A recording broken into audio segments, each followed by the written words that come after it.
राजाधिराज सद्गुरुनाथ श्री भाऊराजाय नमः। राजाधिराज सद्गुरुनाथ श्री काडसिद्धेश्वराय नमः।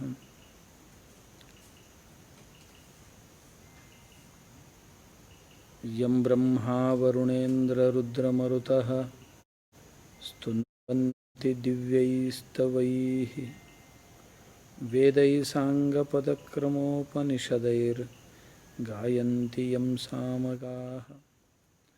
ध्यानावस्थिततद्गतेन मनसा पश्यन्ति यं योगिनो यस्यान्तं न विदुःसुरासुरगणाः। देवाय तस्मै नमः।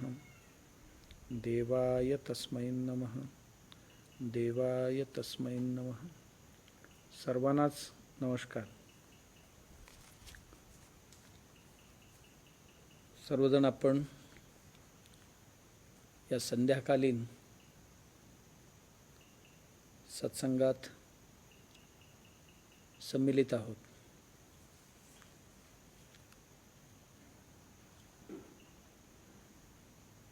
संवाद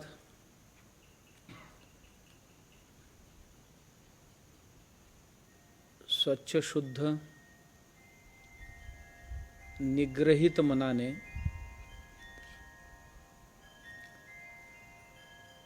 धर्म आणि अर्थासाठी आपला आचरण कसा असायला पाहिजे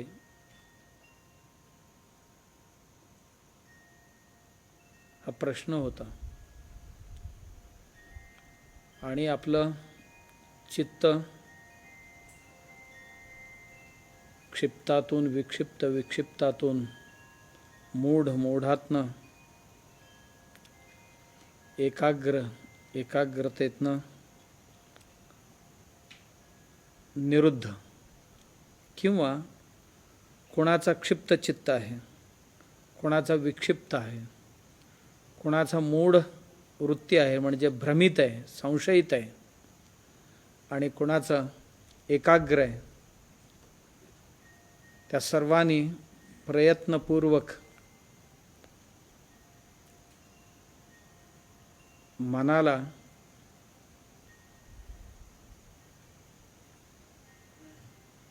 आपल्याला हवं त्या मार्गाने नेण्यास समर्थ बनले। आणि या समर्थ मनाने आपण काय व्यवहार करावा आणि कसा व्यवहार करावा हा प्रश्न होता। आणि ह्याच्याकरता एक उत्तम उदाहरण श्रीरामचंद्राने बंधू भरताला केलेले उपदेश आपण पाहत होतो की एक राजा आपला राज्यभार कशा पद्धतीने करायला पाहिजे याच्याकरता प्रश्नोत्तर रूपाने स्वतःच प्रश्न करून स्वतःच उत्तर देऊन भावाला समजावत होते। त्यातले अनेक प्रश्न आपण पाहिलेले आहोत। काल आपण कृषी आणि गोरक्षणामध्ये आपला आचार कसा असायला पाहिजे या संबंधात होता। दर दिवशी एक विषया संबंधात आपला आचरण कसा असायला पाहिजे यापूर्वी वा राज्यातील वेगवेगळ्या प्रकारच्या जनतेबरोबर आणि एवढं सुंदर शहर अयोध्येतील वेगवेगळ्या प्रकारची माणसं आहेत, त्यातलं कोणाबरोबर कसं तो राहत असशील किंवा राहायला पाहिजे हे सांगत असताना आता काल आपण कृषी आणि गोरक्षक जे वैश्य आहेत, कृषी आणि गोरक्षणाचं काम करणारी मंडळी जी आहेत ते वैश्य आहेत, कारण चैतन्यापासून चैतन्य निर्माण करणारी लोक आहेत। हे निर्माण करतायत, आणखीन विक्रय व्यवस्थापनही स्वतःच करतायत। निर्माण आणि विक्रय दोन्ही व्यवस्था त्यांच्याकडेच आहेत आणि ह्यांच्यावरच सर्व देश अवलंबून आहे। देशांतर्गतही व्यवहार करतात आणि देशाबाहेरसुद्धा जाऊन व्यापार करतात. म्हणून हे जे वैश्य आहेत हे देशाचे आत्मा आहेत. म्हणून ह्यांच्याबरोबर तुझा संबंध चांगला आहे ना. या लोकांना तू नाराज तरी करत नसशील ना. कुठल्याही राज्यकर्त्याला ही लागू होते. सगळ्यांच्या उद्योग व्यवसायाला कच्चा माल पक्का माल सर्व पुरवणारे कृषक आणि गोरक्षक हे दोन वेगवेगळे नाही. कृषिकच गोरक्षणाचं काम करत असतो. केल्याशिवाय त्याची कृषी चालत नाही.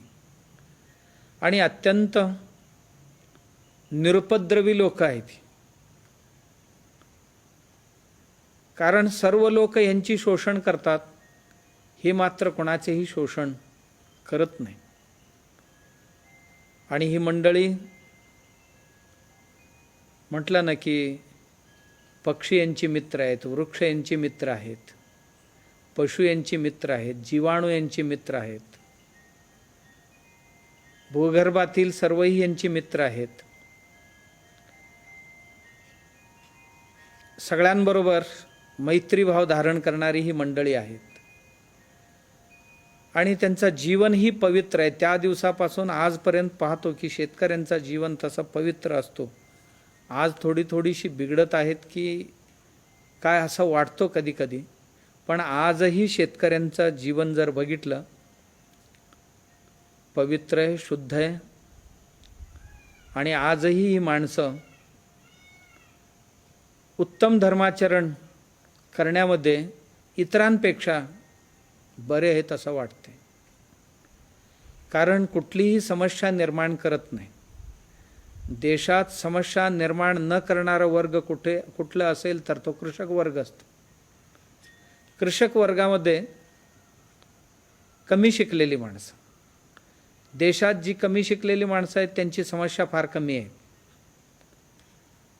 कमी शिकलेली माणसं कधीही समस्या निर्माण करत नाही. आमच्यातलं गुराखीची समस्या कुठलीही नाही आहे, मेंढपाळांची समस्या कुठलीही नाही आहे. समस्या कोणाची आहे? शेती करतो, दिवसभर शेतात राहतो, त्याची समस्या फार नाही आहे. समस्या कोणाची आहे? जो जादा शिकतो त्याची समस्या अधिक आहे, जास्त समस्या निर्माण करतो. नोकरीची समस्या त्यांना नाही आहे. नोकरीची समस्या जे शिकलेले आहेत ह्यांना आहेत. पगाराची समस्या त्याला नाही आहे, पगाराची समस्या यांना आहेत. आरोग्याची समस्या याला नाही आहे, कारण तो शुद्ध बुद्ध पिकवतो आणि शुद्ध बुद्ध खातो. आरोग्याची समस्या त्याला नाही आहे, आरोग्याची समस्या यांना आहे. चित्त विभ्रमणाची समस्या त्याला नाही आहे, ती समस्या यांना आहेत, कारण यांच्या एवढा भटकणं त्याचा नाही आहे. आणि कुठल्याही भांडणाची समस्या त्याला नाही आहे, कारण त्याला भांडण कधी होतात? विचार जास्त केले तर विचारातनं संघर्ष निर्माण होतात. त्यांना विचार करायलाच वेळ नाही. तो रात्रंदिवस मातीशी नातं आहे त्याचं. त्याची भांडणं कमी आहेत, यांची भांडणं अधिक आहेत. आणि आईवडिलांच्या दृष्टीने सेवाधर्म यांच्याकडे जेवढा आहे तेवढा शिकलेल्या माणसांकडे नाही आहे. कधीही पहा, जेवढ्या देशात वृद्धाश्रम आहेत त्या वृद्धाश्रमांमध्ये सगळ्या शिकलेल्यांचे आईवडील आहेत, शेतकऱ्यांचे आईवडील कोणी नाही आहे. गोरक्षण करणाऱ्यांचे आईवडील तरी कधीच असू शकत नाही.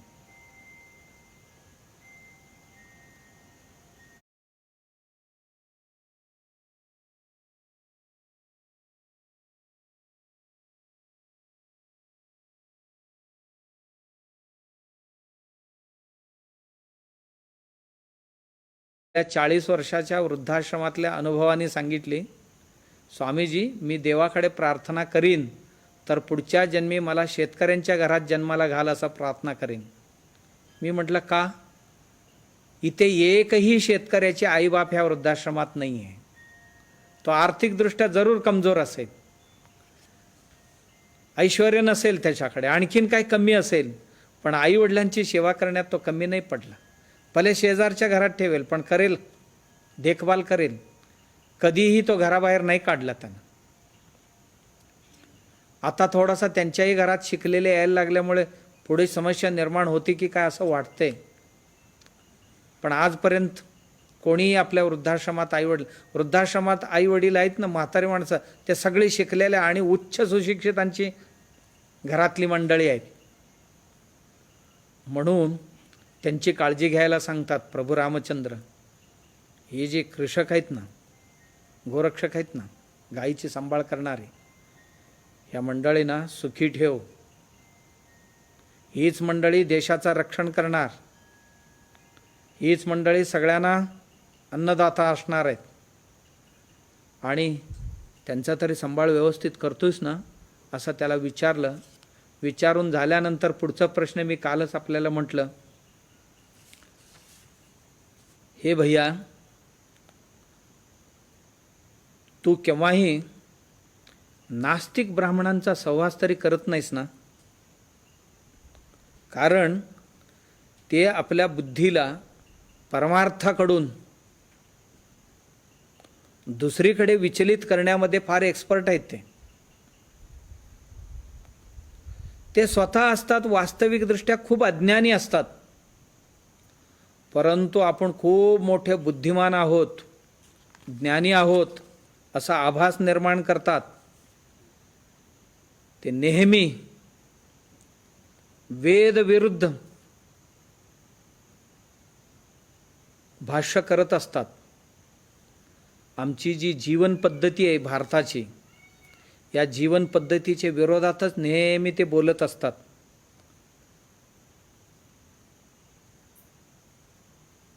आणि आमच्याकरता मोठमोठे धर्मशास्त्र प्रमाण असताना सुद्धा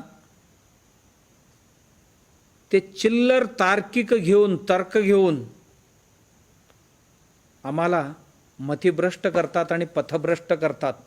म्हणून अशा लोकांची सहवास तरी तू करत नाहीस ना, असं म्हणतात. म्हणजे काय असेल हे नास्तिक काय आहे?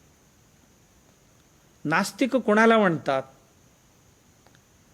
आणि कोण कधी नास्तिक बनतो, कधी आस्तिक बनतो? नास्तिक त्याला म्हणतात जो श्रद्धा ठेवत नाही, श्रद्धाहीन आहे, त्याला नास्तिक म्हणतात. आणि तो स्वतः श्रद्धाहीन आहे, धर्माचरण करणाऱ्यांना अंधश्रद्धावान माणसं असं समजतोय. तो अंधश्रद्धाळू असं दुसऱ्यांना मानतोय, तो त्याला नास्तिक म्हणतात. एक. आणि श्रद्धा व कशावर? देवावर त्याची श्रद्धा. श्रद्धा कुठे असायला पाहिजे माणसांची? देवावर असायला पाहिजे. श्रद्धा कुठे असायला पाहिजे माणसांची? धर्मावर असायला पाहिजे, जीवन पद्धतीवर, आचरणावर. श्रद्धा कशावर असायला पाहिजे? जीवन पद्धती शिकवणारी आमची धर्मशास्त्र जे आहे, वैदिक वेदशास्त्र जे आहे, त्याच्यावर श्रद्धा पाहिजे. श्रद्धा कशावर पाहिजे? कर्मसिद्धांतावर श्रद्धा पाहिजे.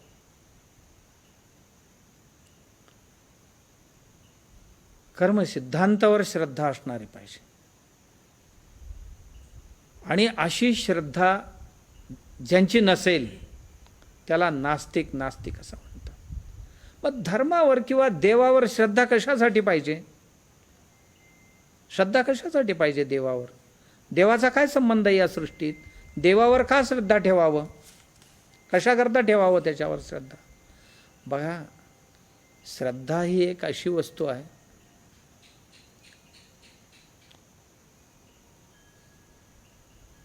विश्वास ठेवायचा आहे. श्रद्धा असं एक मजबूत वस्तू आहे.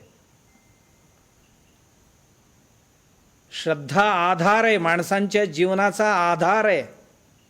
श्रद्धा आधार आहे आणि बाकी सर्व गोष्टी आमची सर्व आधेय आहेत, त्याच्या अधीन आहेत. आधार मजबूत असेल, त्याच्यावरचं अवलंबित असणारी सर्वही मजबूत असते. आधार स्वच्छ शुद्ध असेल त्याच्यावरचे सर्वही सुरक्षित स्वच्छ शुद्ध राहतील. आधार नीटनेटका असेल तर त्या आधारावर राहणाऱ्यांना त्रास होणार नाही. श्रद्धा माणसांच्या जीवनातला आधार आहे. जसं की पाणी आहे. पाणी भरण्याकरता काय लागतंय? पाण्याला आधार काय आहे? मला एक 10-20 लिटर पाणी भरून ठेवायचं आहे. ज्याच्यात भरून ठेवायचं आहे ना तो मजबूत पाहिजे, त्याला आधार म्हणतात. ज्याच्यात पाणी भरून ठेवायचं आहे ना ते आधार आहे आणि त्याच्यात आधे आहे पाणी, त्याच्या आश्रयात राहते. घट मजबूत असेल, घागर मजबूत असेल तर पाणी सुरक्षित राहतं. तशी आमच्या जीवनात श्रद्धा मजबूत असेल तर जीवन सुरक्षित आहे. एवढंच नाही, कोणाचा घागर सोन्याचा असू शकतो, कोणाचा चांदीचा असू शकतो, कोणाचा काश्याचा, कोणाचा तांब्याचा, कोणाचा पितळ्याचा असू शकतो. कोणाचा घागर कलश हे काचेचा असू शकतो आणि कोणाचा मातीचा असू शकतो. घागर कशाचा आहे महत्त्व नाही आहे, ते मजबूत आहे ना हा महत्त्वाचा, आणि स्वच्छ आहे ना हा मजबूत. ज्यात पाणी घालायचं आहे ते मजबूत आहे ना. का?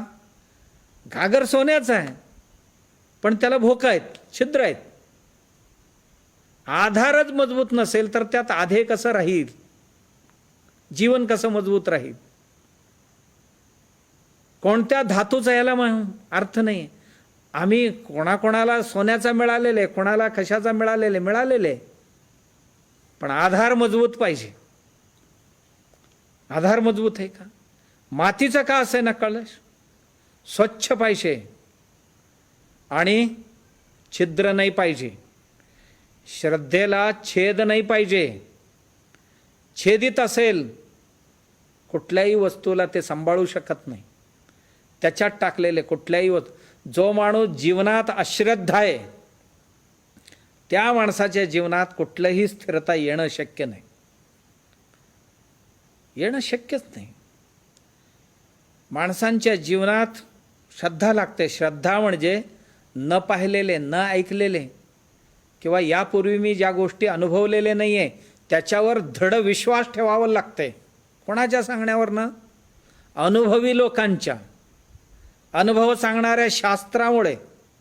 का? अनुभवी लोकांनी लिहून ठेवलेले, अनुभवी लोक सांगतायत त्याच्यावर श्रद्धा ठेवावं लागतं.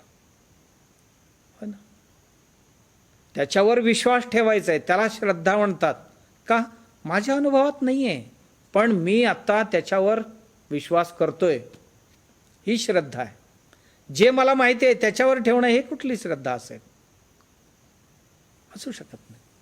मला माहीत नव्हतं ते, परंतु ते सांगतात म्हणून त्यांच्यावर विश्वास ठेवायचा. ते शास्त्र सांगते म्हणून विश्वास, वेद सांगतात म्हणून त्यावर विश्वास ठेवायचा आहे. धर्माचार्य सांगतात, अनुभवी लोक सांगतात, संत सांगतात म्हणून विश्वास ठेवायचा. देवावर श्रद्धा. देव हे आहे. देव मजबूत आहे. बाकी सर बघा म्हणतो ना, पाणी जर स्थिर राहायला पाहिजे तर घागर मजबूत पाहिजे. घागर मजबूत आहे पण घागरेचा, पाण्याचा आधार घागर, घागरेचा आधार काय? कलशाचा आधार काय? कलशाचा आधार कलशाखाली जे ठेवतो ना, कलशाखाली जे चिंबूट ठेवतो आपण तेही मजबूत पाहिजे. किंवा जी स्टँड असेल, आपलं पाण्याची टाकी ठेवतो, कलश ठेवतो, त्याच्याकरता जी स्टँड असेल ती मजबूत पाहिजे. कलशाचा आधार काय? पाण्याचा आधार कलश असेल तर कलशाचा आधार स्टँड आहे. होय, स्टँड आधार आहे. स्टँडला सुद्धा खाली जमीन सप्पाई पाहिजे आणि मजबूत पाहिजे. मी त्याच्यावर घागरी ठेवल्याबरोबर एका बाजूला जर खाली उतरलं, भुसभुशीत जमीन आहे, तर माझं राहू शकत नाही. म्हणून आधार केव्हाही मजबूत पाहिजे. माझा स्टँड आहे ना, तिपाई आहे ना, तिपाईचा आधार सुद्धा मजबूत पाहिजे. जमीन मजबूत असेल तर स्टँड मजबूत, स्टँड मजबूत असेल तर गागर मजबूत, गागर मजबूत असेल तर पाणी सुरक्षित आतमध्ये. म्हणून आधार जेव्हा केव्हाही जीवनात अत्यंत मजबूत असावा लागतो, घट्ट असावा लागतो. आपल्याला सांगा, कुठून तरी वरून खाली उडी टाकायचं आहे. उडी टाकताना काय पाहतो आपण? जमीन घटमुट आहे ना. मला खाली जमिनीत उडी टाकायचं आहे, भिंतीवरनं कुठे 5-6 फुटावरनं उडी टाकायचं आहे, 4 फुटावरनं टाकायचं आहे. टाकताना मी काय बघतो? खाली मजबूत आहे का? मजबूत नसेल, दलदल असेल तर घसटून मरेन, पडून मरेन, चिखलात अडकून मरेन, असं वाटतं की नाही त्याला? मी ज्याला उडी टाकायचं म्हणतो ते मजबूत पाहिजे म्हणतो. एवढंच नाही हो, आपण घरातही बघा, ज्या गाडीत बसायला जातो, गाडी मजबूत आहे का बघ बाबा. काय नादुरस्त तरी नाही आहे ना ते. आधी ड्रायव्हरला सांगतो आपण, बघ गाडीत आहे ना व्यवस्थित, मजबूत आहे ना, त्याच्यावरच बसतो जे मजबूत आहे. कारण आधार नेहमी आपण मजबूत शोधतो. घरात गेल्यानंतर कपडे ज्या खुंटीवर घालायचे आहेत काढून, खुंट मजबूत आहे का आधी बघूनच मग त्यात टाकतो. अन्यथा मी टाकल्याबरोबर असा हलणारा खुंट खाली पडला तर कपडेही खाली, खुंटही खाली. म्हणून आधार मजबूत आहे का बघतो. जनावरं बांधायला गेला गोठ्यात तर तो बघतो आधी खुंट मजबूत आहे का, त्याचा खूट मजबूत आहे का. ज्याला बांधायचं आहे ना तो मजबूत असावं लागतो. महत्वाचं आहे, मजबूत असावं लागतो. मला भीती वाटते, मला कोणतरी मारायला आला, मी कोणाला शोधतो? माझ्यापेक्षा भित्र्याला शोधतो थोडे? नाही आहे. ज्यांच्याकडे जाऊन मी संरक्षण घेऊ इच्छितो तो मजबूत आहे का आधी पाहतो. आधार मजबूत पाहिजे, आधार मजबूत पाहिजे. असं जीवनातल्या प्रत्येक गोष्टी संबंधात मजबूत. कुठल्या सामान दुकानात घ्यायला गेलो, मजबूत आहे ना, भरपूर वर्ष टिकते ना, याचीच खात्री आधी करून घेतो. म्हणजे आधार जो आहे तो मजबूत पाहिजे. तसा जीवनाचा आधार श्रद्धा आहे. श्रद्धा आहे. आपली श्रद्धा मजबूत असेल तर सर्व काही करता येतं. पाहिलेल्या गोष्टींवर विश्वास ठेवतो ते श्रद्धा नव्हे. ना ऐकलेले, ना पाहिलेले, ना अनुभवलेले, परंतु अनुभवी लोक सांगतात, बाळा ठेव. आता शाळेत गुरुजींकडे जातो, गुरुजी सांगतात त्या अक्षरावर, याला अ म्हण, तर मी अ म्हणतो. ब म्हण म्हटले की ब म्हणतो. याला असं का म्हणू म्हणतो का? असं मी नाही आहे. गुरुजी सांगतात, गुरुजी सांगतात म्हणजे हे सत्य आहे. याला अच म्हणायला पाहिजे, याला आच म्हणायला पाहिजे, याला कच म्हणायला पाहिजे. मी कधी ऑब्जेक्शन घेत नाही. का? त्या गुरुजींवर माझी श्रद्धा आहे, मजबूत आहे श्रद्धा. गुरुजी चुकीचे नाही शिकवणार. भ्रम कुठे उत्पन्न होतो? आधार मजबूत नसेल तर. आता एक माणूस 4 मुलं घेऊन गेला पोहायला शिकवायला, पोहण्यासाठी शिकवायला 4 मुलं घेऊन गेला. तो माणूस उतरला, खांबऱ्या एवढ्या पाण्यात उभा राहिला आणि त्या मुलांना म्हणतो, एक एक जण उडी टाका रे खाली. आयुष्यात त्यांनी पाणी पाहिलेलं नाही, कधी पाणी पाहिलेलं नाही आणि त्यांना पाणी म्हणजे काय माहीत नाही. आणि पाण्यात पडलो बुडलो तर मरणार ना, ही भीती आहे. तरी तो पाण्यात उभा असणारा शिक्षक आहे ना, तो म्हणतोय उडी टाक बाळा, उडी टाक बाळा. म्हटल्यानंतर असं नाही म्हटलं की गुरुजी नाही बाबा मी पाण्यात नाही पडणार कारण मला पोहता येत नाही. अरे पोहता येत नाही मग कधी येणार तो खाली पाण्यात? मला जोपर्यंत पोहता येत नाही तोपर्यंत मी खाली पाण्यात येणार नाही. मग आयुष्यात पाण्यातच कधी नाही उतरला तर त्याला पोहायला येईल कसं? याकरता श्रद्धा लागते. टाक उडी म्हटल्यावर वरून उडी टाकला. उडी टाकल्याबरोबर तो बुडायचा आधी त्याच्या पोटाखाली हात दिला. हा चल आता हात हलव दोन्ही पुढची आणि दोन्ही पाय बडव पाठीमागे. शिकला 8 दिवसात. तो मुलगा 8 दिवसांनी, गुरुजी आता मी स्वतःच पोहेन, मला धरायची गरज नाही. शिकला का? गुरुजींवर श्रद्धा ठेवला. गुरुजींवर श्रद्धा आहे त्याची. टाक म्हटलं की उडी टाकला. पण गुरुजी मजबूत असावा लागतो, मग त्यांच्यावर श्रद्धा आहे, मजबूत ठेवता येतं. मी नेहमी ऐकत असतो, एक नेता आपल्या मुलाला आपला उत्तराधिकारी बनवायचं म्हणतो. त्याला म्हणतो कुठेतरी शिकून ये जा जरासा, कारण पुढच्या इलेक्शनला तुला उभा करायचं आहे. तो म्हणतोय बाबा अशी गुरु कुठे आहेत, कुठे बाहेर कुठेतरी चौकशी कर, एक चांगल्या गुरुकडे जरासा कसं सामाजिक सेवा करायचं हे शिकून ये जा म्हणतो. हल्लीच आहे. तो म्हणतोय बाबा एवढे मोठे गुरु तुम्ही घरात असताना मी कशाला बाहेरचा गुरु शोधायला जाऊ. बर चाल उद्या पहिला पाठ शिकवतो तुला. चढ म्हटला वर भिंतीवर, चढला.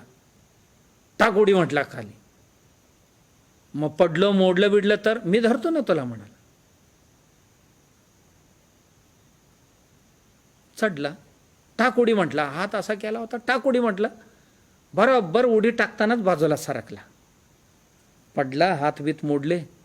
बाबा असा कसा काय केलात तुम्ही, तुम्ही धरतो म्हटला होता. अरे राजकारणातला पहिलं पाठ, जन्माला घातलेल्या बावर सुद्धा विश्वास ठेवायचा नाही, हे पहिला पाठ तुला म्हणा.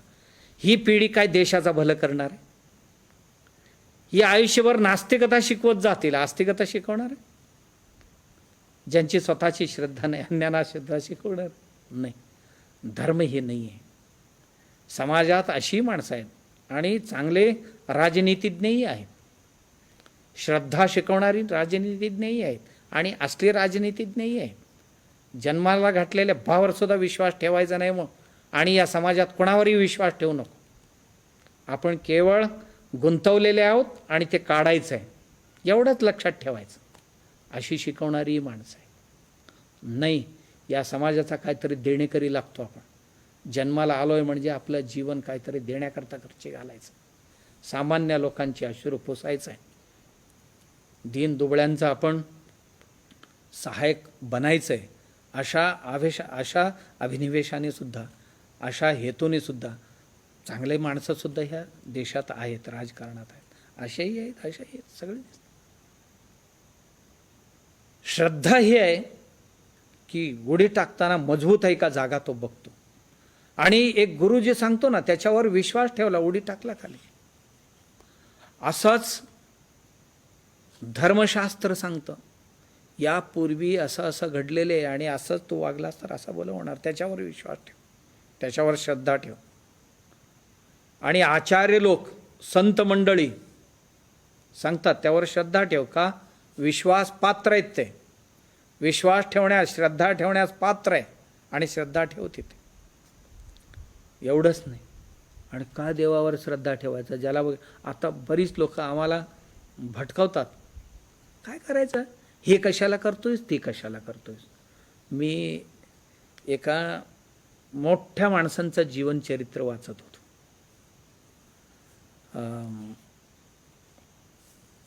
ते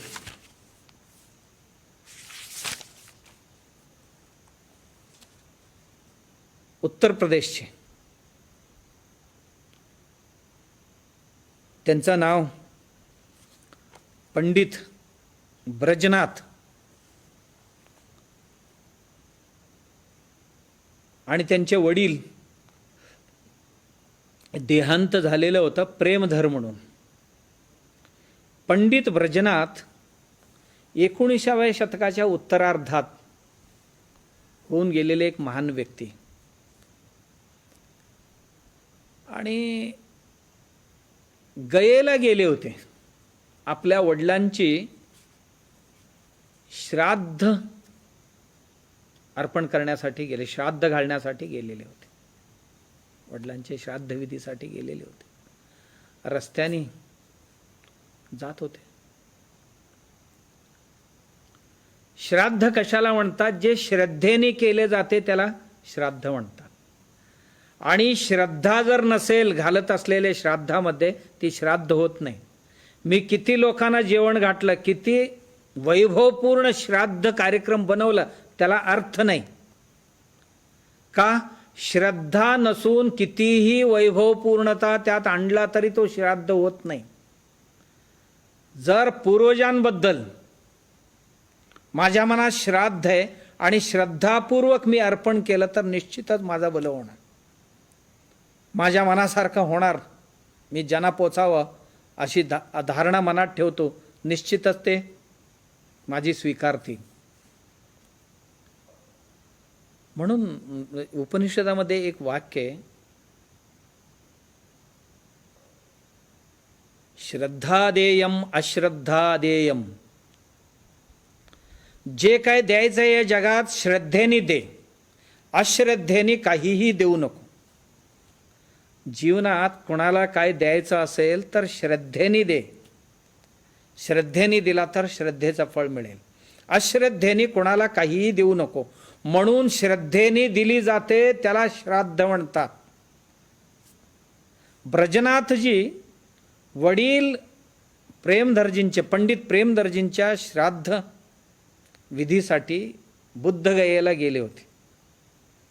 जी गया शहर गंगा आणि फल्गू नदीच्या तीरावर वसलेले. रस्त्याने जात होते, अजून नदीला पोचायचं होतं. समोरून एक ब्रिटिश अधिकारी आले घोड्यावरनं आणि आपल्या परीने हे चाललेले होते. आणि त्या ब्रिटिश अधिकारी पुढे गेलेला परत आला आणि ह्यानं झापला. काय रे, मस्ती आले का तुला? म्हणाला, मी अधिकारी येतोय, मला वंदन करता येत नाही तुला? सलाम करता येत नाही तुला? मस्ती जास्त आली काय तुला? इथून पुढे, ही पहिली वेळ आहे, तुला माफ करतो. इथून पुढे कुठलाही ब्रिटिश अधिकारी जर दिसला तर सलाम ठोकायला शिक. आमची सत्ता येते, आमची शासन आहे, आम्हाला मान सन्मान देणं तुम्हा कुत्र्या लोकांचं काम आहे असं म्हणाल. आम्हाला कुत्रेच म्हणत होते ब्रिटिश. पंडित होते, विद्वान होते. खूप मनाला लागलं, देश आमचा, माती आमची, पाणी आमची, आमच्या आईवडिलांनी आम्हाला जन्माला घालून लहानाचे मोठे केले.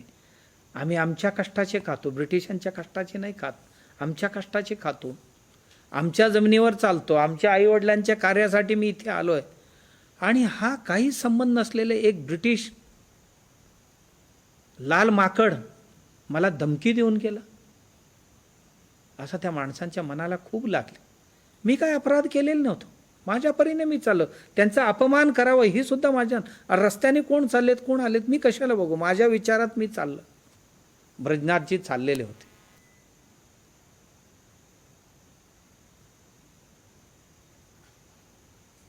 ब्रजनाथजी चाललेले असताना मनाला लागलं त्यांना एवढं,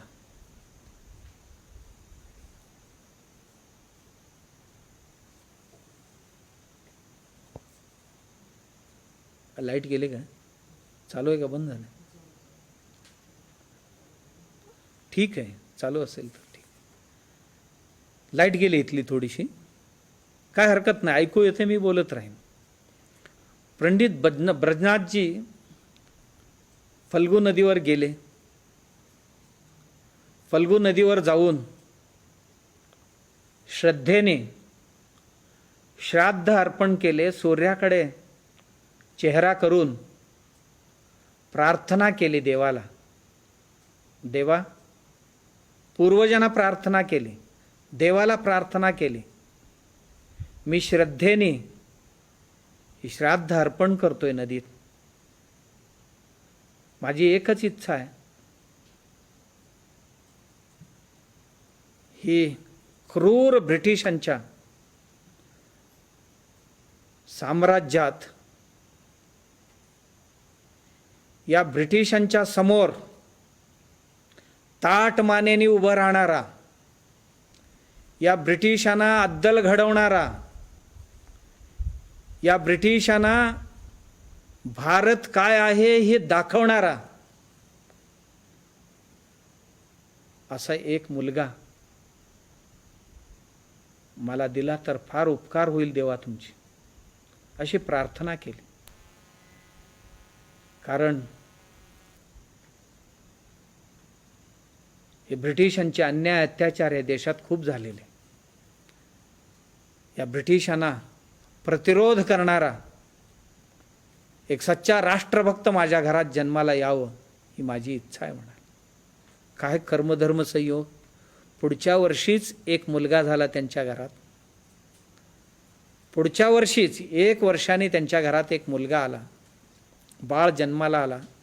तो बाळ दुसरं तिसरं कोणी नसून बनारस हिंदू विश्वविद्यालय स्थापन करणारा, हिंदू विश्वविद्यालयाकरता देशभर पायपीट करून भिक्षा मागून आणून एक हिंदू विद्यापीठ बांधणारा, तोही ब्रिटिशांच्या काळात, त्यांच्या तोंडावर मारून, तुम्ही नाही बांधणार तर आमच्या लोकांसाठी मी युनिव्हर्सिटी बांधतो. त्या काळात अनेको विभागाने सन्नद्ध असं बनारस हिंदू विद्यापीठ बांधणारा. आणि काही धर्मवेडे लोक नंतर दिल्लीच्या सत्तेवर आले, म्हणाली बनारस हिंदू युनिव्हर्सिटीचा ही हिंदू जे आहे हे पुसून टाकावं म्हणून कमीत कमी, कारण जी वास्तुकला वापरली होती ते हिंदू वास्तुकलेप्रमाणे बांधलेली होती.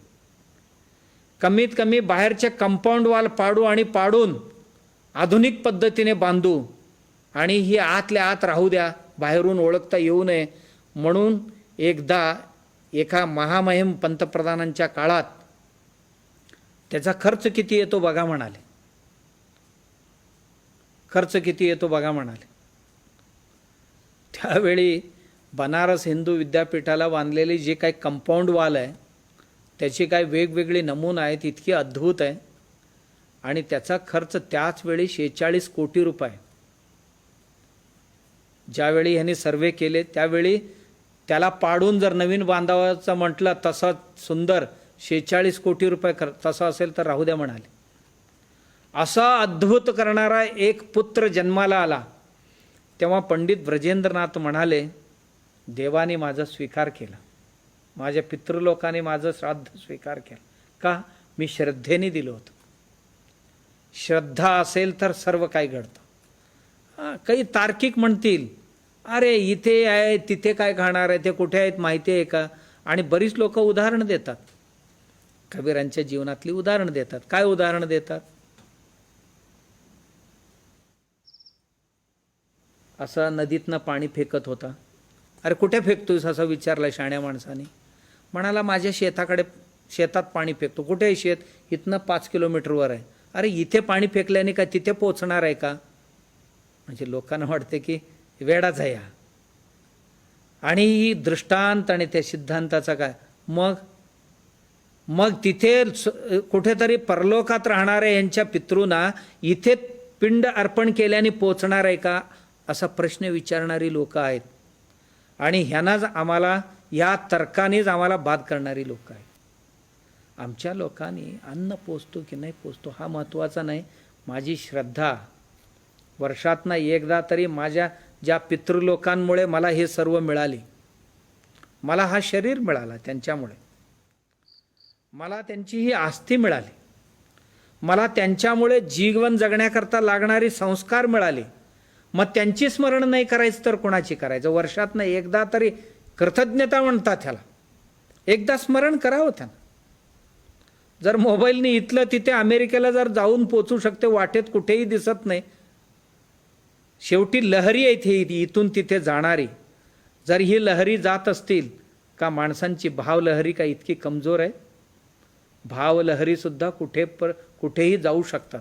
आपण ज्याला पोकळ म्हणतो या आकाशात डोळ्यांना दिसत नाही, पण ह्यात खूप काही लहरी भरलेल्या आहेत. भावलहरी भरलेले आहेत, शब्दलहरी भरलेले आहेत, चित्रलहरी भरलेले आहेत, सर्व भरलेले आहेत. आणि आमच्यावर प्रत्येक क्षण ते परिणाम करत असतात. आम्ही ज्या वातावरणात गेलेले असतो तिथल्या लहरी तिथे परिणाम करतात. पाहायचं कसं? हो, एक रेडिओ आणा, फ्रिक्वेन्सी सेट करा, एक टी व्ही आणा, फ्रिक्वेन्सी सेट करा. सेट केल्याबरोबर त्यातलं चित्र यायला लागतात. इथेच ह्याच पोकळीतच होती सगळी. हे जर सत्य असेल तर त्याची का सत्य असणार? त्याची श्रद्धा आहे, त्यांची भाव आहे. जे काय चालते या जगात सर्वही श्रद्धेने भावनेने चालत असतं, श्रद्धेने भावनेने. म्हणून पितृलोकांवर, देवावर श्रद्धा असू नये असं कुठे. आम्ही तार्किक लोक काय म्हणतो, जी गोष्ट दिसत नाही आम्हाला काय दिसते म्हणून आम्ही, बरीच लोक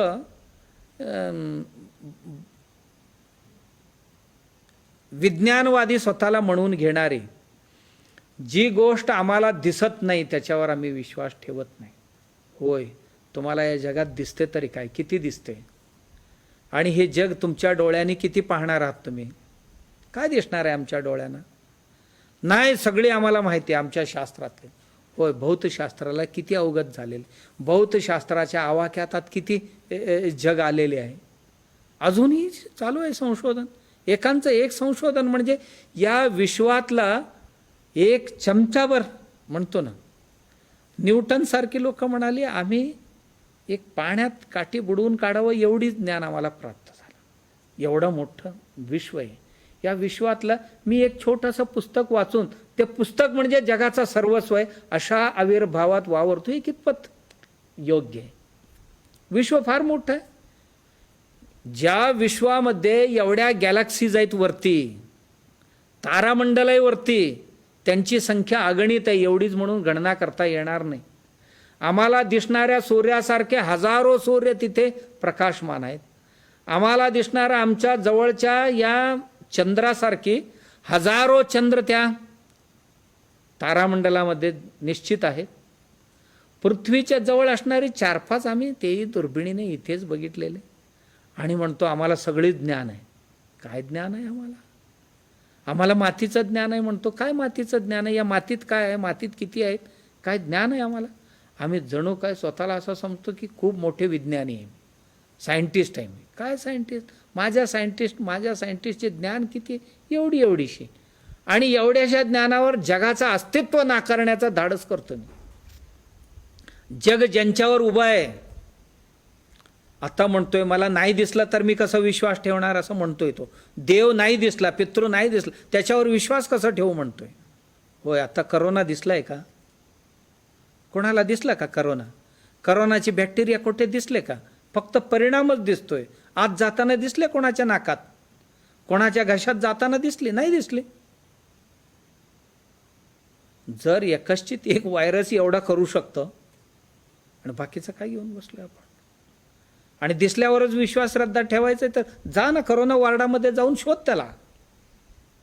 जा तिथे एक 8-15 दिवस राहा. जात नाही. इतकी घाबरलेत माणसं या करोनाला. का घाबरतात माहिती आहे, पण घाबरलेत बरोबर. का? काळजी घेणं गरजेचे आहे, घाबरणं गरजेचे नाही, काळजी घेणं गरजेचे आहे. आमची लोक काळजी घेणं नाही, भीतीने मरायला लागलेत. दर दिवशी करोनाच्या यानं भीतीने माणसं मरतात. का? समाजाची वागणूक चांगली नाही. समाज ही इतकं क्रूरपणे कोणाशी वागू नये असला म्हणून काय झालं? काय काळजी घ्यायचं आहे? या घरात कोणाला करोना झाली म्हटले की जणू काय त्या घराला असं पाहतात सगळी लोक, त्या नजरेने माणसं मरतात. करोनानी नाही, ती ज्या नजरेने त्यांच्याकडे पाहतात ना, त्या नजरेने माणसं मरतात. समाज अत्यंत क्रूर वागते. योग्य नाही. काय माणूस मरणार आहे? इतकी क्रूर वागण्याची गरज नाही. काळजी घेण्याची गरज आहे. काळजी घ्या. प्रेम संपवायचं आहे, एका दिवसात प्रेम संपवायचं आहे. विश्वास श्रद्धा सगळी एका मिनिटात संपवायचं आहे. काय नाटकं करतात म्हणता आपल्या समाजात माणसं. ज्याच्या घरात पॉझिटिव्ह निघाली ताबडतोब त्याच्या घरावर बहिष्कार. त्या घराकडे असं वळून सुद्धा बघत नाही. त्या घरातल्या मुलाबाळांवर बरोबर सुद्धा कोण बोलत नाही. झालं, सगळी गेले दवाखान्यात, उचलून नेले, ठेवले तिथे. काय केले तिथे तरी ठेवून? काय नाही केले. एक गोळी दिली, गरम पाणी दिली, जेवण दिली गरम 4 दिवसांनी परत आले. झाले नेगेटिव्ह झाले असं गावाला कळलं की सगळी फुलं घेऊन उभे. काय नालायक माणसं. काल ज्यांनी त्या घरावर बहिष्कार टाकले, आज पुन्हा आपल्याबद्दल वाईट वाटायला नको, चढाओढ लागली पुन्हा. का? पहिल्याच दिवशी जेव्हा त्याला आजार झाला होता त्याच दिवशी सुद्धा माझी हीच प्रेम असायला पाहिजे होतं. पूर्वी आम्ही कुष्ठरोग्यांबरोबर सुद्धा असंच वागलो, कुष्ठरुग्णांबरोबर असंच वागलो. हे गैरसमज आहे आमचे, आणि कधी दूर होते. आणि दिवसभर तेच ऐकून या मीडियामध्ये असं ऐकतो ना, कोण म्हणतोय ब्लास्ट झाला, बॉम्ब ब्लास्ट झाल्यासारखं करोना ब्लास्ट झाला. आणि करोना काय ब्लास्ट होते ते, आणि जणू काय पाकिस्तानची सैनिकच ह्यांच्या घरात शिरलेत. अशा पद्धतीने त्याचा प्रचार प्रसार. मग कधी बरं होणार आहे? या टी व्हीवरची ही बंद केले ना, 8 दिवसात देशातनं करोना कमी होईल. 8 दिवसात कमी होईल. करोना द्वेषाने नाही कमी होणार, करोना करुणेने कमी होईल, प्रेमाने कमी होईल. माणसांना त्यांची प्रतिकारशक्ती आमच्या क्रौर्याने संपवतो. त्या भीतीने माणसं मला झाले हे सांगण्याकरता घाबरायला लागलेत, औषध घ्यायला घाबरायला, स्वॅब द्यायला घाबरायला लागलेत. का? कोणाला तरी शंका येईल बी. 2-4 दिवस काढले, 4थ्या दिवशी चोकअप झालं, गेले. काय कमवलं आपण? नाही काय कमवलं. जर काळजी घेतलं असतं तर. आणि समाजाची दृष्टिकोन त्यांच्याकडे पाहण्याची निश्चित बदलण्याची गरज. बाळा झालं म्हणून काय झालं? काय नाही हो त्याला. आपण नुसता काढा करून प्यायला ना, घरातलं जे जे तिखट पदार्थ आहेत मसाल्याचे, लसूण आहे घरात, आलं आहे, मिरी आहे, दालचिनी आहे, लवंग आहे, ही सगळी तिखट आहेत ना, ही जरासा आणि याच्याबरोबर जरासा गोळवेल असेल तर एवढंच टाकून जर गरम करून प्यायलो ना, काहीही राहत नाही, सगळे बाहेर. काय नाही झालं, थोडीशी शुंठीचं पावडर नागपुडीतनं जसं तपकीर ओढतो तसं दोन्ही नागपुडीतनं जरा जरा ओढलं आणि एक अर्धा चमच जिभेवर ठेवलं 5 मिनिटासाठी. सकाळी संध्याकाळी 2 वेळ केलं तर जाते होते, राहत नाही. बरीच औषध आलेले आहेत आता. हजारो लोकांनी हजारो फॉर्म्युला काढले आणि काही नाही केलं, नुसतं काढ आणि गरम पाणी जरी घेतले तरी जाते ते. 4 दिवसांनी घरी येतं. पॅकेज आपण 14 दिवसाचं असते, पण 5व्या दिवशी 6व्या दिवशी घरी येतो. पॅकेज पोचले की झालं, घरी येतो आपण, त्यात काय. पण माणसं त्यांच्याकडे पाहण्याची थोडासा दृष्टिकोन बदलण्याची गरज आहे. झाला आजार म्हणून काय झालं, इतकी क्रूरता. मी परवा ऐकलं, पुण्यात एक मुलगा आपल्या आज्जाला घेऊन गेला. आमचा एक मुलगा होता तिथे करोना वॉर्ड, तो पॉझिटिव्ह झाला होता, गेला होता. आज्जाला घेऊन गेला, क्वारंटाईन वॉर्डमध्ये ठेवल्यानंतर होता दिवसभर त्याच्याबरोबर. 4 वाजता रिपोर्ट आला आज्जाचा पॉझिटिव्ह म्हणून. पोरगा कधी पळून गेला कळलंच नाही. आज्जा देवादारी गेल्यावरच सगळे आले, तेही लांबूनच पाहत होते. काय असं काय होणार आहे का? काळजी घ्यायचं आहे आपण स्वतःची, आपली एकमेकांना संसर्ग होणार नाही, काळजी घेऊन सगळ्या गोष्टी करायचं आहे. आणि भीती एवढं घालून नाही चालणार. माणुसकीला तिलांजली देऊन चालणार नाही. मी सुरुवातीलाही म्हटलं होतं की करोना सुरू झाले त्यावेळेलाही प्रार्थना केली होती लोकांना की आजार जरूर संसर्गजन्य आहे, पण माणुसकी विसरून चालणार नाही. माणुसकी विसरून चालणार नाही. बाप आईवडिलांना बघे ना, आईवडील बापाला हात लावे ना, लावावं असं काय. काळजी घेऊन सगळ्या प्रिकॉशनरी मेजर्स म्हणत काळजी घेऊन. आणि कोणी कोणाच्याही घरावर असा संशयाची दृष्टीने पाहू नये. पाहिल्यानेच हे सर्व क्रौर्य निर्माण झाला. क्रौर्याने माणसं मरायला लागले, भीतीपायी माणसं मरतात. करोनाने जेवढी गेलेली नाही त्याच्यापेक्षा अधिक माणसं करोनाचे नुसतं भीतीने धास्तीने गेली. जसं की आमचे कीर्तनकार कथा सांगत असतात. एक महात्मा गावाबाहेर कुठेतरी चाललेले होते, संध्याकाळची वेळ जरा असा आणि अंधार पडत चाललेले. तेवढ्यात एक काळकुट्ट व्यक्ती गावाकडे चाललेले, दिसायला अकराळ विकराळ दिसत होते. साधू महाराज विचारले, कोण तुम्ही? ती व्यक्ती म्हणे मी मृत्यू आहे. कुठं चाललाय? तुमच्या गावात चाललो. किती लोकांना नेणार आहे? 3 माणसांचं संपलेले, 3घांना घेऊन जाणार. 3च नेणार ना? नाही, माझ्या याच्याप्रमाणे 3च नेणार मी, कारण त्यांचे आयुष्य संपलेले, 3 नेणार. आणि हे फिरायला तिकडे गेले, हे गावात गेले. जेव्हा तासाभराने हे महात्मा गावाकडे येत होते आणि ते गावातनं माणसं घेऊन चाललेले. 3 नेतू म्हटलेले होते, जवळजवळ 30 घेऊन चाललेले होते. मृत्यू यम महाराज 30 माणसं घेऊन साधू म्हणाले, तुम्ही मंडळी सुद्धा खोटं बोलायला सुरू केला काय?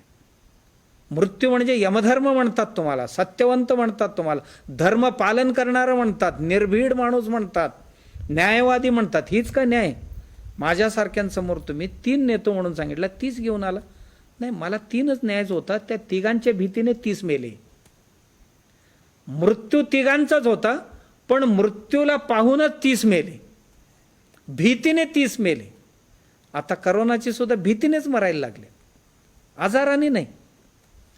बरीचशी मी दर दिवशी कुठनं तरी फोन येतात, मी करत असतो, तेव्हा कळतं की भीतीनेच गेले.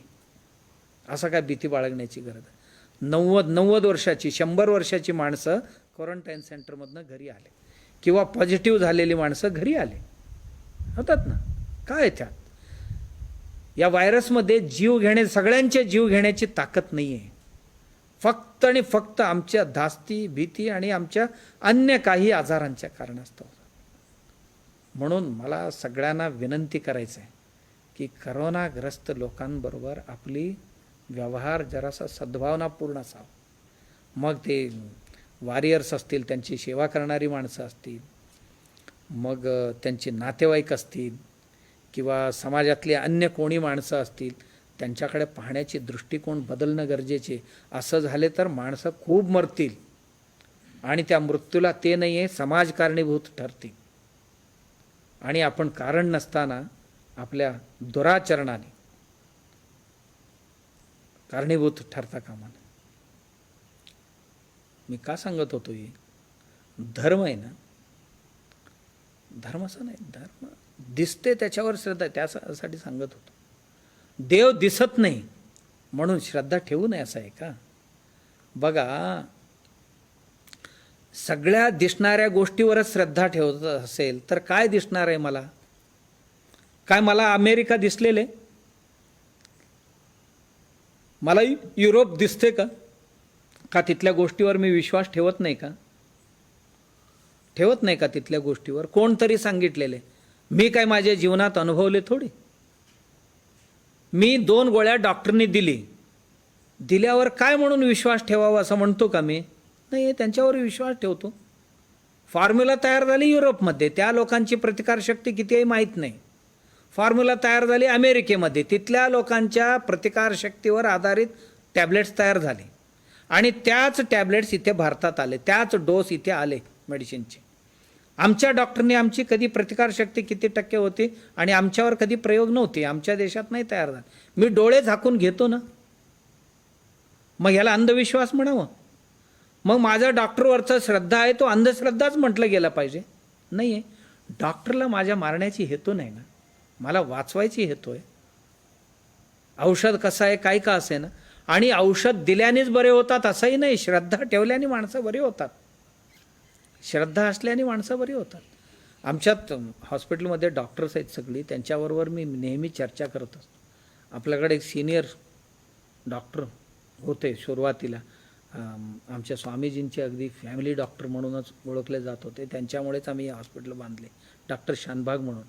आम्ही रोज सकाळी 7 ते 9 असं दोघेही झाडाखाली कट्ट्यावर बसून बोलणे करायचो. त्यावेळी मी विचारायचं त्यांच्या क्षेत्रासंबंध, डॉक्टर खरंच सांगा तुम्ही दिलेल्या औषधाने माणसं किती टक्के बरे होतात? ते जवळजवळ 75 वयाचे डॉक्टर नायर हॉस्पिटलला डीन होते मुंबईला. तर डॉक्टर म्हणाले, स्वामीजी आम्ही जे मेडिसिन देतो हे 10 ते 20% काम करते, मग बाकीचे 80%? बाकीचे 80% डॉक्टरावरचे विश्वासाने बरे होतात, डॉक्टरावरचे. मी त्यानंतर आमच्या अनेको डॉक्टरशी मी विचार केला, प्रत्येक डॉक्टर मला हे सांगतात, स्वामीजी आम्ही कधी कधी म्हणतो ना, ही पेशंट आमच्या शास्त्राप्रमाणे ही पेशंट नाही वाचणार, सायन्सप्रमाणे ही पेशंट नाही वाचायला पाहिजे असं आम्हाला खात्री असते, पण ती पेशंट वाचते म्हणाले. का? त्या पेशंटची श्रद्धा आहे, त्या पेशंटची डॉक्टरवर श्रद्धा आहे, त्या पेशंटची स्वतःवर श्रद्धा आहे, त्या पेशंटची देवावर श्रद्धा आहे. मी बरं होणार. डॉक्टर मरत जरी असतील तरी सुद्धा सांगते तू बरं होणार, काय काळजी करू नको. ही डॉक्टरची भाषा असते, त्या भाषेने पेशंट बरे होतात. श्रद्धा आहे, अंधश्रद्धा नाही आहे. आणि जे मूर्ख आहेत ह्याला ते अंधश्रद्धा समजतात, अंधश्रद्धा समजतात. काय अंधश्रद्धा आहे? मी एक ठिकाणी वाचत होतो, जो देवावर विश्वास ठेवणार आहे ना त्याची श्रद्धा एकपट असतो, परंतु देव नाही म्हणणाऱ्याची तो देवावर विश्वास ठेवतो ना त्याला तो अंधश्रद्धा म्हणत असतो. कोण? दुसरा. देवावर याची विश्वास आहे, एक पट्टीने विश्वास आहे, त्याला तो अंधश्रद्धा म्हणत असतो. आणि दुसरा देवच नाही म्हणणार आहे ना त्याच्या 10 पट्टीने अंधश्रद्धाळू आहे तो. देव आहे म्हणणाऱ्याला तो जो म्हणतोय ना तो 10 पट्टीने, 1 पट्टीने जर अंधश्रद्धाळू असेल, देव नाही म्हणणारा 10 पट्टीने अंधश्रद्धाळू आहे.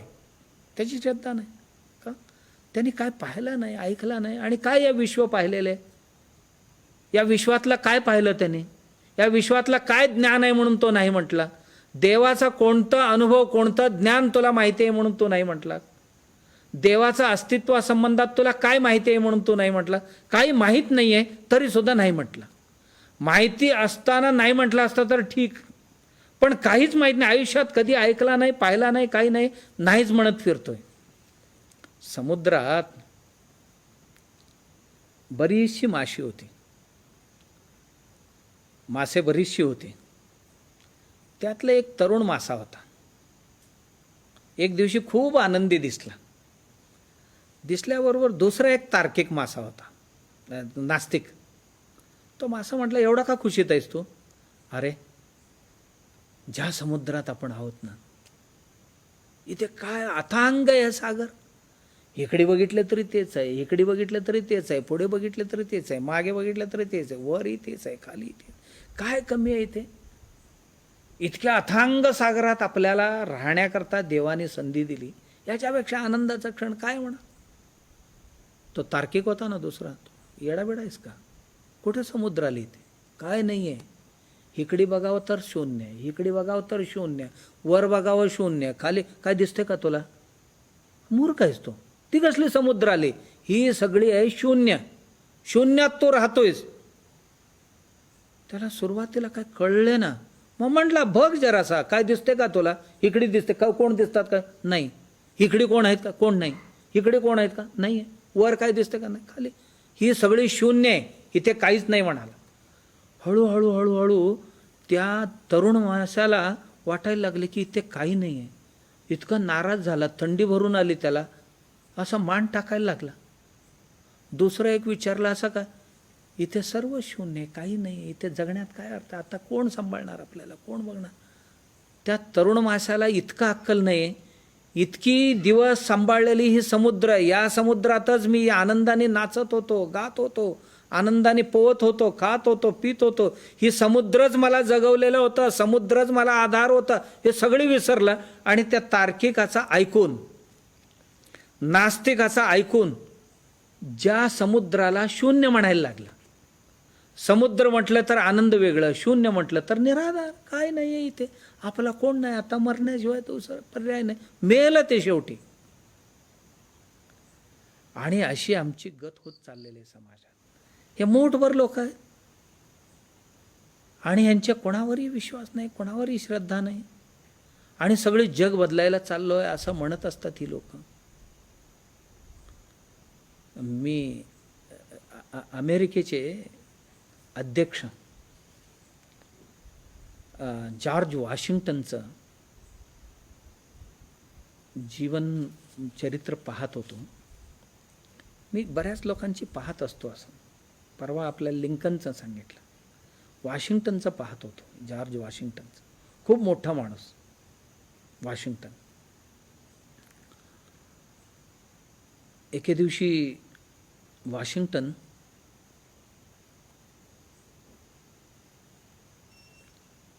जिथे बसलेले होते तिथे त्यांना एकाने विचारलं, सर,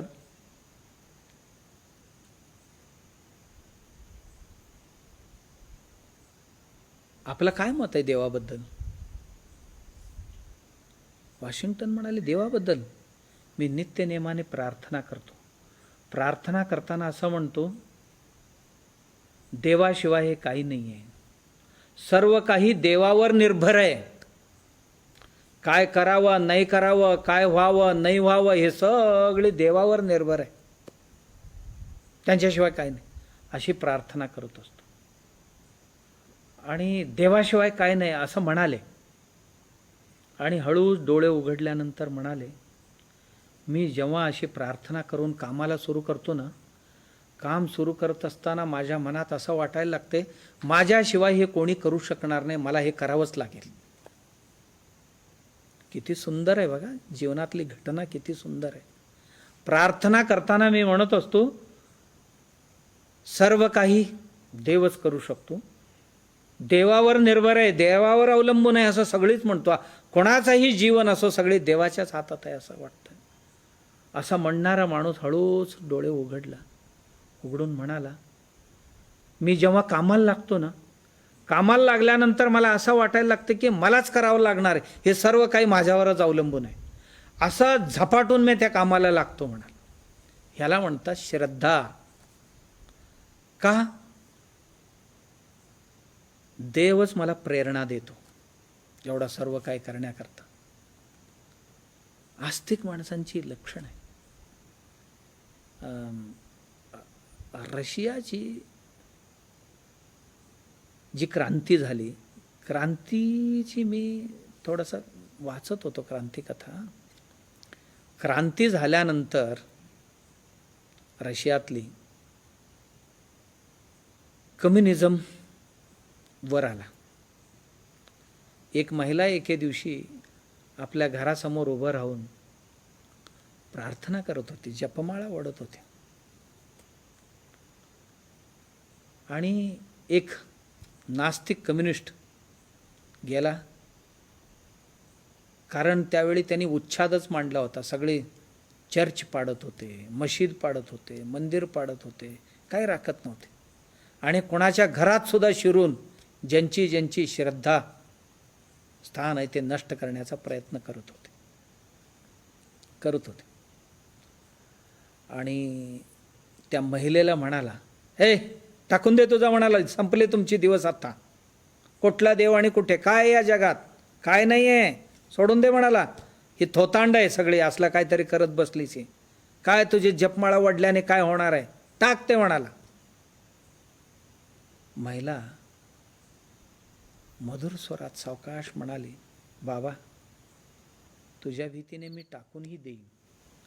तुम्ही मंदिर नाहीशे केलात, मस्जिद नाहीशे केलात, चर्च नाहीशे केलात, देवस्थान सगळे नाहीशे केलात म्हणून देव नाहीशे होत नाही. स्थान नाहीशे केलात म्हणून देव नाहीशे होत नाही. मग काय होणार आहे?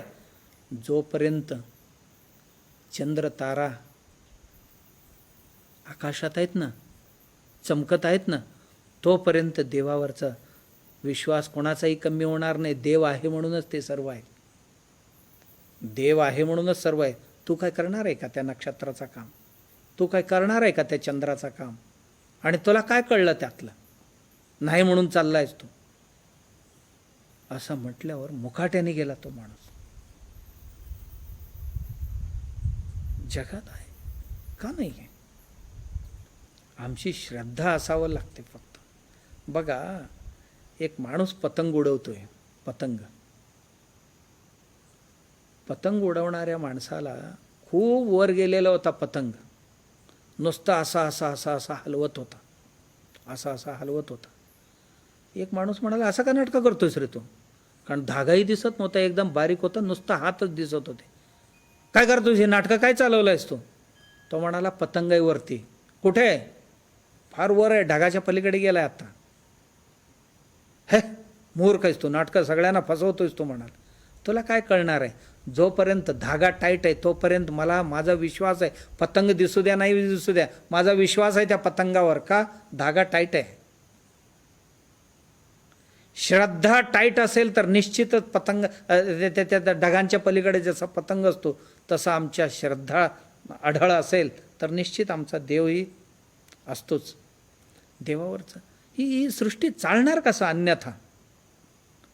काटे दिसतात पण घड्याळाचा मशीन दिसत नसतो कधी. तसे या सृष्टीतल्या सगळ्या क्रियाकलाप दिसतात.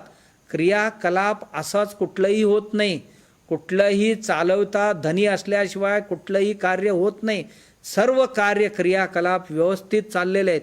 इतकं व्यवस्थित चाललेले आहेत की ह्यात मनुष्यच बाधा आणतो, अन्यथा खूप सुंदररित्या चाललेले आहेत. याचा एक नियोजक, आयोजक डोळ्यानं जरी दिसत नसला तर निश्चित आहे ही श्रद्धा.